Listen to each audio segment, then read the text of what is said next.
prove. Did I this? Really? See someone, I have a grandmother. Don't want to talk to. So what? Because, Hold on, back up. yes. Because I put what there? I got come here and put argument there. No, man. I got tell It's you the life fact, on no, you. it's the fact that you keep lightering around the place and now go home. Me light around the place. Lightering. Light. No, when I mean light, nothing, you know. Look here. Before you plan, for you be going more for you this lighter. That's what I said. Lightering. Whatever. Yes. When you see me a light around the place, you think And me last week, remember you know, you were on the phone. Yeah? When you call your grandma and tell her, say, look, mommy, I'm coming. Yeah. Look, grandma, and you were almost crying. Look here. And then me see you in the market now waste time again. Hold on. Let me address you now.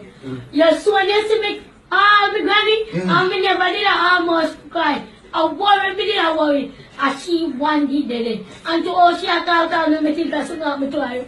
But you see, that's why I'm seeing it. When we see the market now, I say, wait. My grandmother is in the market. She sells in the market. Oh. So when you don't know people easily, they don't go out and promote up and I'm sorry. And that's why your belly big, so you look like you feed for people, basically. Yes.